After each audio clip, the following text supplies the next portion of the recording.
Welcome to Catalysts in Conversation, presented by the National Association of School Psychologists. I'm NASP President Peter Faustino. As NASP President, I have the incredible opportunity to meet and engage with thought leaders, innovators, and advocates who are making a difference every day on the issues facing our communities. These conversations have been so inspiring to me that I wanted to ensure every NASP member got a chance to listen and be a part of them. And one thing that I've taken away from each of these interactions has been the powerful role that school psychologists can play in addressing the challenges that face children in their lives. My hope with this podcast is to empower NASP members and all school psychologists with the knowledge and motivation to be a part of these efforts. Today, I am so excited to have Dr. Claudia-Santi Fernandes, who is the Director of Research and Evaluation at Born This Way Foundation, where she spearheads the foundation's research strategy and provides scientific expertise in the design and implementation of youth-led initiatives. Dr. Claudia has been instrumental in leading efforts towards mental health promotion and substance misuse prevention within educational settings. As a prevention scientist and licensed professional counselor, she brings a unique blend of academic knowledge and practical experience as a public school teacher and bilingual school counselor to her approach. A core focus of her work is amplifying youth perspectives and experiences, ensuring their voices are central to the decision-making processes. So thank you, Claudia, for joining us today. Thank you so much, Peter, for having me. It's a pleasure to be here. Oh, the pleasure is definitely mine. I'm telling you, I'm super excited. So a great starting point, though, is tell us about Born This Way Foundation. I think everybody knows the name, but we'd really love to know a little bit more about the organization's mission and how does it engage in some of the work that you do? Yeah, happily. So Born This Way Foundation was co-founded by Lady Gaga and her wonderful mother, Cynthia Bissett Germanata. And the foundation's mission is essentially to empower young people to build a kinder and braver world that supports their mental health and their well-being. And Yeah. so, Oh, sorry. yeah, I go didn't right mean ahead, to go right interrupt. I was jumping out of my seat with kinder and braver. Yes, these are the things we need in schools. ahead. Yeah, and so we do that through a multi-pronged approach.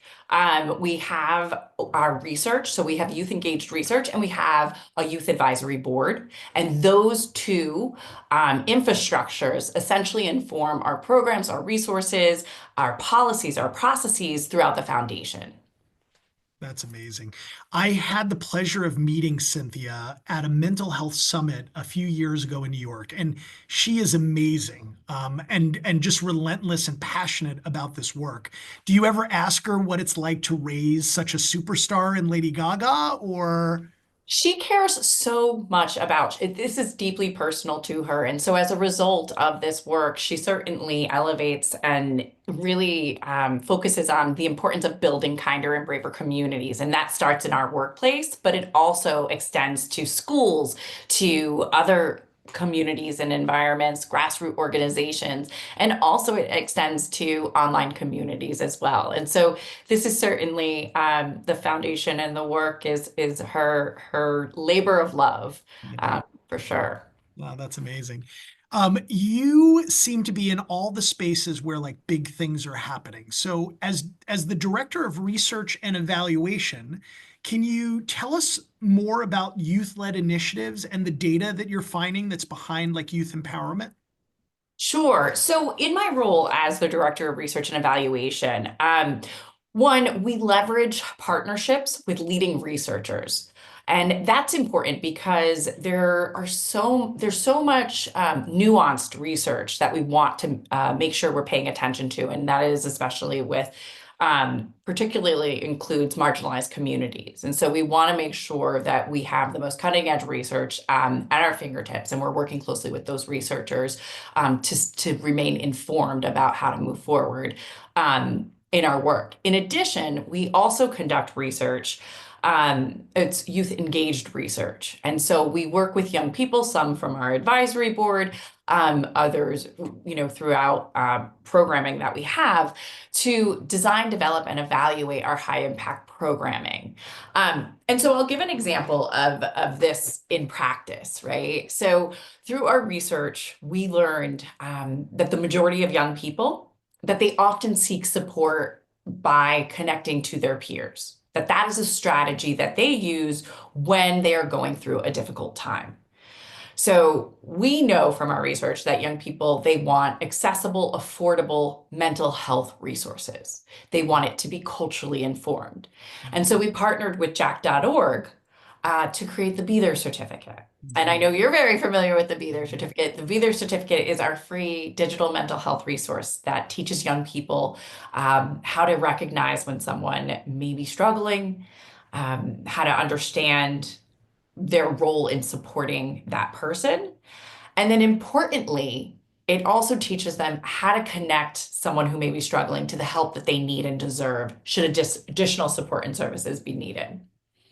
So that's just an example of how our research has informed the development of a program. And then we do have this program that then is impacting the lives of young people.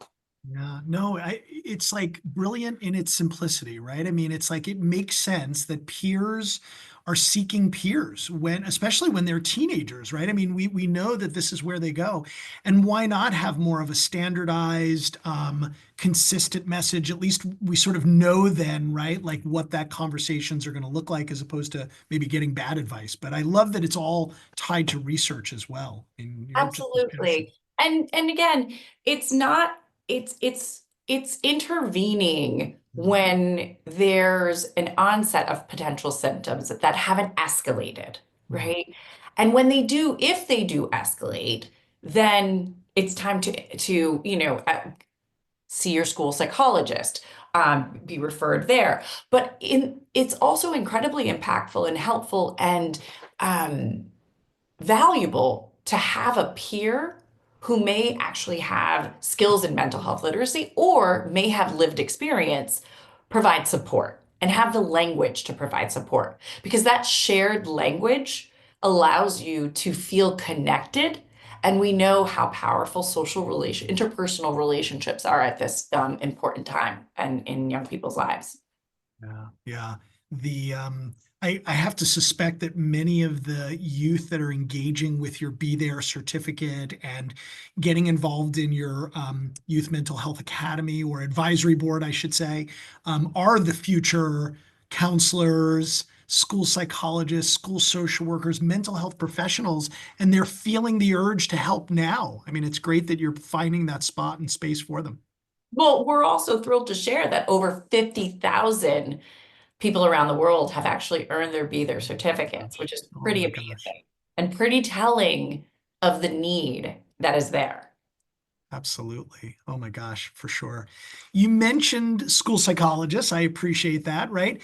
Can you share some thoughts about how school psychologists can empower their students, specifically to support youth mental health, bullying, and really just making our schools more inclusive for LGBTQ students? I think that's of great importance to our listeners. For sure. And that's an important question. In 2021, there was actually a peer-reviewed paper that was published.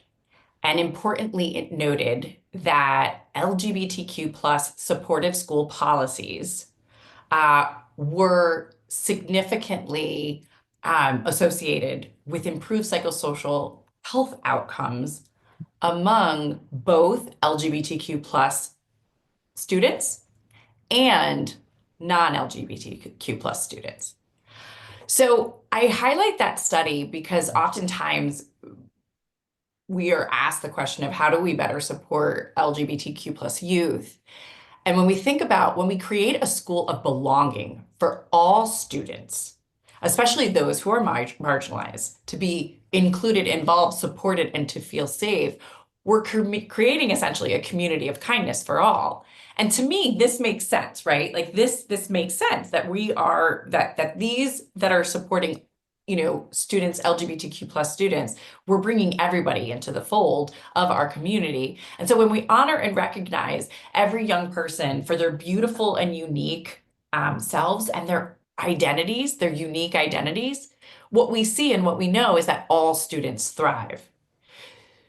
So importantly, it's just creating safe, supportive, and kind school communities. And we also know that this extends to the online space as well. Um, and certainly all of this must be informed by the young people in our communities. Yeah.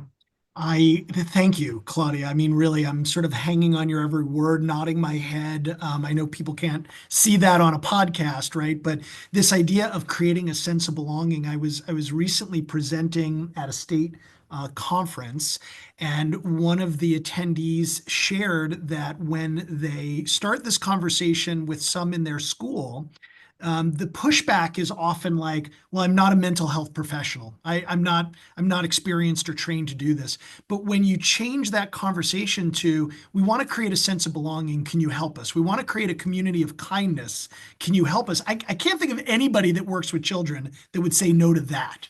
Well, and I always like to go back to the research because when we know that we know the importance of having one trusted adult in a young person's life. Now, that trusted adult, it doesn't say one trusted adult who's a mental health professional. It is one trusted adult who shows empathy, who is supportive, who you can confide in or go to, right? And again, that's why it's so important to equip people, young people and trusted adults even, with mental health literacy skills to know when it is time to escalate and potentially pull in, an outpatient provider or a school psychologist, a school social worker, or someone who has the expertise to provide an additional level of support. Right. Barriers to this work? I mean, where do you find that? I mean, we're speaking to each other and we're sort of geeking out and like, Yeah, yes, and, but totally. when people are listening to this podcast and I'm traveling around the country, a lot of people say it's hard to get engaged in this work. And I'm wondering what barriers you see from Born This Way.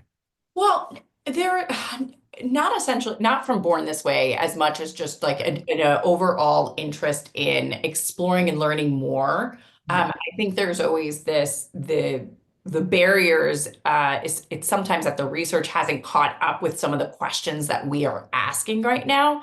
So there is a large focus on social media at the moment. Mm. And we, to stay on track with what we're talking about around LGBTQ plus youth, we recently launched a survey with Hope Lab in partnership with Hope Lab to better understand the unique intersectional needs and experiences of LGBTQ plus young people in Yeah. their online communities. Mm. So from our previous research, we learned that often LGBTQ plus young people often seek support in online spaces. So again, we don't we research it hasn't caught up, and so we need to learn more. And that's why we are conducting this study to learn more, to have it be informed by young people, their experiences online, so that we as adults and as the tech community and as we think of policies, that we can provide the guardrails so that they can share in a safe space in the online community when they are seeking support online. Because what's important is to keep them safe. And if it's providing support, how do we keep them safe as they're seeking support? So we just wrapped up data collection which is really exciting. Our sample size is 1,271 Wow. young people who identify as LGBTQ plus. In addition, 50% of that sample identify as Black, Indigenous, young people of color, and 55% identify as trans and gender diverse young people as well. So we are really trying to better understand the unique needs, even within subgroups of LGBTQ plus communities, as well as look at intersectional differences as well to think about, well, how can we meet and provide your needs? I'm really excited to share this because we're in the middle of analyzing this data, which is incredibly exciting. I feel like we're going to get a sneak peek at something. This is You're getting a great. little Yeah. sneak peek, Yeah. so you got your popcorn. Um, what we're also doing again, and Peter, I know you and I are very similar in this vision that we love research and we can geek out about research, but it is so important that the research then is applied and is actionable recommendations and there is something to be done with it, right? And you and I have had extensive conversations about this space and how important it is to both of us. And so the next step that we are doing is we'll be looking at our findings and we are partnering with Centerlink. The goal is to then take our findings that we have from the research that we conducted with Hope Lab and to conduct focus groups with Centerlink. And they work with organizations across the United States, LGBTQ plus organizations across the United States. And our goal and our hope is to participants will be LGBTQ plus young people, as well as those who work directly and provide care to LGBTQ plus young people. And they will look over our findings to help us identify some actionable strategies and recommendations based off of it that in a one pager that will be disseminated throughout organizations to have something concrete to deliver from our research. Oh, thank you. I love that response. I mean, I guess when I ask about barriers to the work, what a terrific answer that we still need more research in this space. And really, we're probably not sampling the students that you described around their intersectionality online experiences and what that looks like. And then all of that has to translate to practice. I mean, as a practitioner, I geek out. I love the research, but at some point I read it and then I say, but now what, right? I mean, how do I get this in the hands of the practitioners who quite often are the school psychologists who would be listening to this to say, okay, I hear you. Yeah. Now what? And it sounds like you at the Born This Way Foundation and the work you're doing are pushing to ask those very same questions, not only the research, but what do we do with it? Absolutely. And one example is, even going to Meta's launch of Teen Accounts recently. And there are these new features that are part of Instagram, right? Thinking about how this research can potentially inform their next iteration as they Yeah, continue to improve, enhance features that are a part of to keep teen yeah, young people safe, and also to be informed by young people. That's an important part of this because these are features that we want them, to be safe and also maintain their privacy and their autonomy as well during these developmental stages yeah, of life. yeah. That is also one of the things I've always sort of like loved talking to you about, Claudia, is when we talk about the social media space, there's a lot of fear mongering. And every time with you, it's been about the positivity, not only in your research and in your work, but it's in your mission of what you do at this Born This Way Foundation, build a kinder world. You're saying we can learn stuff to make all of this better instead of just sort of like, scaring individuals to think that it's that bad. So that is awesome. Yeah, and just that importance of doubling down on building a kinder and braver community, right? And that extends to the online space. Yeah. We do spend time online. Yep. Social media is not going anywhere. And certainly we have there are guardrails that we can put in place. Uh, you know, and I think it's important to also make sure that we're meeting young people where they're at and we're working with them to develop solutions and plans about Yeah. how to approach this. Because Yeah. what we do know that tolerance policies rarely work. Yeah. Yeah. What do we know? We know that when you focus on punitive measures of bullying, that doesn't work. But actually focusing on a positive school climate transforms a school, right? Focusing on social emotional learning, professional development for your teachers and staff. It's something that is really powerful. And that's where, again, our this work is rooted in um, thinking about how to support the well-being, the mental health and well-being of young people, and really doubling down on building safe, supportive, kind, brave online communities. Yeah, yeah. It's sort of like in everything we do, if we could focus on that, include more youth voice, right? Centering youth voices, I feel like we would, sort of prevent our own burnout and stay engaged in this really important work. Where do people go if they want to get more involved, more information? I mean, you mentioned the Be There certificate. I don't know if you talk a little bit more about that. I know you had a kindness campaign with cotton.org. Did I get that right? I mean, I'm always seeing exciting things coming from Born This Way Foundation. Where could people get more information or more involved? Well, they can certainly earn your Be There certificate, and you can do that at betherecertificate.org. But again, going back to this the importance of the research that shows that including young people in the decision making, everything that we do, to your point, like there's all these initiatives that are happening. We include young people in the decision making, and I will use a recent example, which is very exciting to share, and you already touched upon it. We recently launched this is the second year, Kindness and Community Fund. And what was so unique about this round is that we extended it globally.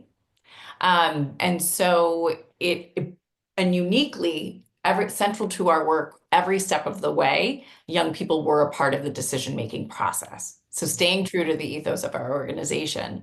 And so this year, in partnership with the Australia brand, fashion brand company, Cotton On, our Kindness and Community Fund, it provided $3 million worth of grants to 65 organizations across 10 different countries globally, which is very exciting. And the funds essentially support providing directly addressing the emerging and changing mental health needs of young people, and importantly, providing free and accessible resources. What we love about this was that, as I said, young people were a part of every step and stage of the way. And so young people around the world, they were nominated, they nominated the organizations. Those from the community nominated them. And then also they provided their input and perspectives to any, the needs of. So for example, in South Africa, one organization that was funded is called Waves for Change. And Waves for Change, Waves in Australia. I see it. I hear it. they provide surf therapy, which is pretty amazing. And really just thinking about, the unique needs of our communities and making sure that those decisions are rooted in the local needs specifically. So, but to your point, you can go on to our website. You can check out the different organizations, more information about our kindness and community grants, and you can also look at like the different programs that we have. We have Be Kind 365, which is an online platform where every single day you can do an act of kindness. We know from our research that giving and receiving kindness improves your mental health. So we have activities that you can, get prompted to do on a daily basis for 365 days of the year. And those activities are rooted in science. They're tied to peer-reviewed papers that That's what I wanted to hear. That was always. But again, there's an actionable strategy for you to do that's rooted in science. And we have the Be There certificate. We have our Storytellers Club, where we meet regularly and encourage young people to journal and share their stories around their experiences. And a lot of our youth advisory board members, they actually do as well. They share channel kindness blog stories. And so we have tons of ways for you to get involved, and we encourage you to get involved by checking out our website and seeing what interests you and how you'd like to be involved. Yeah, a couple more questions. If you don't mind, you said share their stories. That is such a powerful mechanism. I mean, working as a practitioner with middle school and high school kids, I'm in awe of how celebrities, the impact and the influence that celebrities can have in teenagers and youth when a celebrity comes out and shares their story or encourages them to get involved or share their story or takes away the stigma around this work. And I think clearly, I mean, Cynthia, as a co-founder, is so passionate about this work. I've had the pleasure of talking her directly to that effect. Lady Gaga, I mean, how she can't be involved in the day-to-day kinds of stuff, but she knows clearly what beautiful work she's created and is doing, right? I mean, um, Yeah, this foundation is near and dear. She and her mother co-founded yeah, it, and their stories, we know the value of storytelling, and so that is why part of our, I always say culturally informed approaches are narrative based, right? And so when we science, as much as I said, I could geek out about the science, but at the end of the day, it's telling the stories about the science that make it land, that make it yeah, digestible, that make it accessible, that yeah, make it understandable. And who better to speak and tell stories than young people themselves yeah, who are having their own experiences, and sharing their experiences. And when they share their experiences, it normalizes these conversations. And it creates a safe space to feel, wow, I'm not alone in yeah. these feelings that I'm having.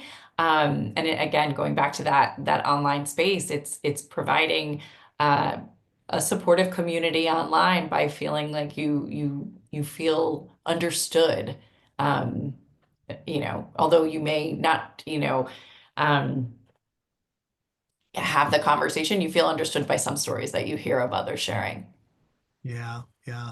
I gosh, I mean, I have a million questions, but maybe one more and then I have to ask you about burnout because this is a whole nother Oh, piece yes, I of the love work talking that about I do, right? burnout. But I know the data, the research that you're talking about, right, is that 1 in 3 young people say they lack like reliable access to resources to support their mental health. And a big part of that, I mean, we know the shortages in our own profession for those that are listening, they're nodding their heads about their ratios and roles.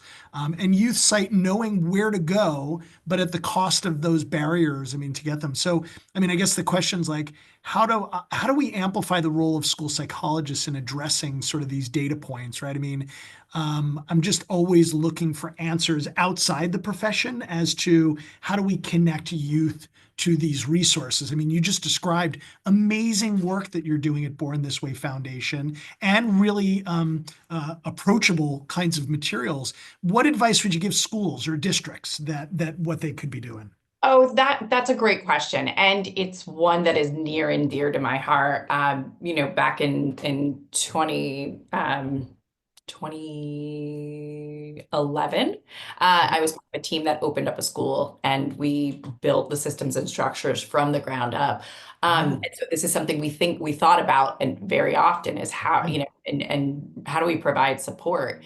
Okay. So importantly, and this is familiar to all school psychologists, importantly, we want to think of that multi-tiered systems of support, Mm, right? yeah. And so the reality is, that idea of one-to-one ratio it's just incredibly challenging to implement inside schools. So thinking that first tier, importantly, is to really think about peer-to-peer support. You know, the first thing I did when we opened up a school, I started an ambassador program where young people were trained to, be bystanders. They were trained to look out for one another. They were trained so peer-to-peer support through the Be There certificate. It's a free, accessible tool, a resource, 90 minutes, and young people can take it and they learn the skills in mental health literacy, right? So having that right there Yeah. will help out. Tier two is really then thinking about, and this comes back to thinking about, like the storytellers club that we have. So tier two is thinking about students who may experience greater risk due to different factors, right? Thinking about them as subgroups and creating a group community and supporting them and having, creating that storytellers club, similar to how we operate ours, but where they can share their stories and create connectivity with one another around some of their shared experiences that they may have, right?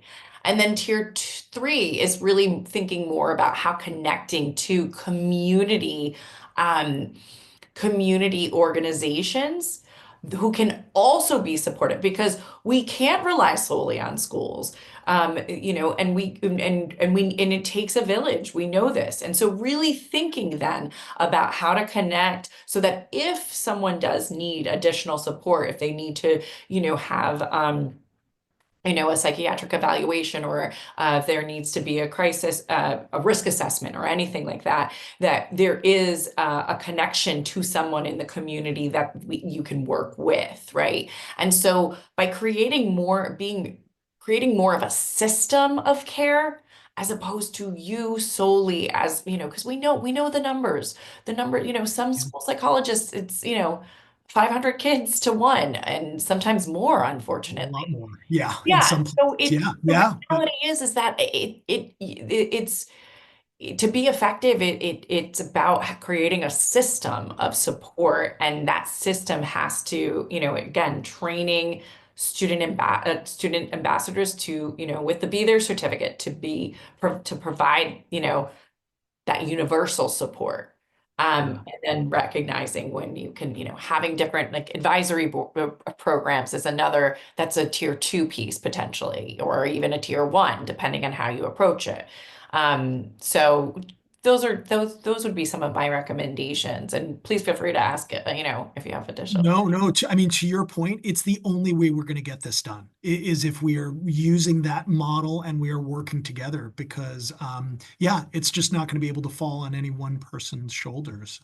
So, Well, and the reality is to the next question on burnout, right? yeah, yeah, That's a seamless transition. it was. It was. To your point,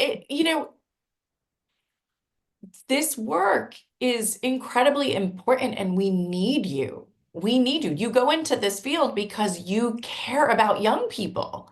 Yeah, That's why you go into this field. So yeah, we need you. So we we we we can't afford to have you to burn out. And I will be the first to say it is much easier to prevent burnout than it is to recover from burnout. Recovering from burnout can take an incredibly long time. yeah, Um, and, but prevention is key. yeah. And I also want to highlight, I practice what I preach because, Okay, I good. often hear about people who, like you're eating well, you're exercising, you're doing all the things, right? But something's not sinking. And it's because you need a community. Yeah. You need a community. Yeah, it's the engagement part. I mean, I'm curious, and I know listeners want to know what do you do, Dr. Santi Fernandez, on self-care, maybe tennis, right? Other kinds of Yes. things. But to your other point, right? What brings you joy, right? I mean, and it's that engagement in the work that you do, the passion around the work you do. When I love the work I do and I am grateful to do it. And it is an honor to do this work. And it's also, for me, there's also another component of just hanging out with young people. We don't have to go deep into the weeds, and sometimes just hanging out with them and we did pumpkin carving this weekend, it's just like, and I was a judge, like doing things like that. It's just so it's spending time with them. They keep me honest, they keep me real, they call me out. I mean, it's just, I love hanging out with young people. You But tap into their energy, yeah. yeah, totally. And it makes me feel young. Um, Um, but the second part is also important too, and that's, it's just disconnecting too and finding things outside of work as well. Because the work is so important and it's passionate. We're passionate. We are all passionate about the field. And so you can work around the clock because you care so much. You also have to carve out time to disconnect because I feel like sometimes taking a step away allows me to come back even more fully. Because if you don't, then you start to feel a bit weathered by not just weathered by not having a break. So for Yeah. me, Yeah. I play tennis. That is my new Yeah. thing. I just Yeah. started this summer. I love tennis, and I'm going to reclaim my eighth grade tennis championship title. I haven't played in many, many years, but I started playing. It was humbling to play and be really bad. It was humbling to not hit the ball inside the court. But I love that you're holding on to in the eighth grade. I had a moment. Grade, I I was a doubles championship winner. So we are going to go back to those days. We'll find them. But finding that peace and Yeah. and totally disconnecting, and then I come back and I Yeah. Yeah. be fully present in the work and get in the weeds and We uh, don't give ourselves permission to take those breaks sometimes when we're in this work. And I think that's just amazing advice about prevention is easier than coming back from the burnout and taking those breaks for ourselves, just prioritizing ourselves. yeah, definitely. Yeah. Claudia, I need to do another podcast with you because I didn't even ask you any questions about Portugal and our Oh, shared love and culture being Portuguese. and our love of pastéis de nata. Oh my gosh. Oh my gosh. My daughters, when we go to visit the country where my dad is born, they rate them everywhere we go. They rate a new, pastry, and they've gotten pretty good. Surprisingly, the airport in Lisbon has some pretty great pastel de Oh, nata. absolutely. I would agree with that. I would agree because Belém, which is like Yes, a not mecca far. of pastéis de nata, is right there. So they don't Yeah, mess around at the yeah, Lisbon they do not mess around. That's airport in exactly right. Lisbon. They don't. It's like it's definitely it could benefit from some updates. The airport itself, but the cafes in the airport, chef's kiss, perfection. So true. So true.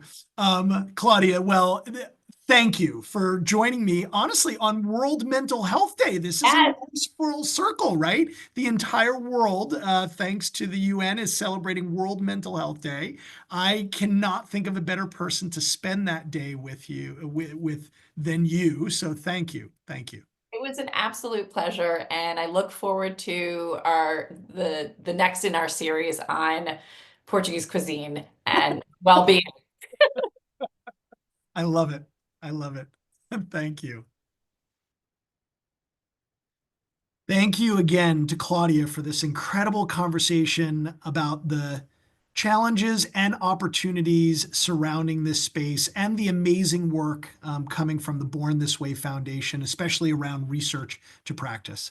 I hope that school psychologists listening to this conversation will come away with a sense of empowerment and a desire to get involved in this work. That way we can take this conversation and put it into action.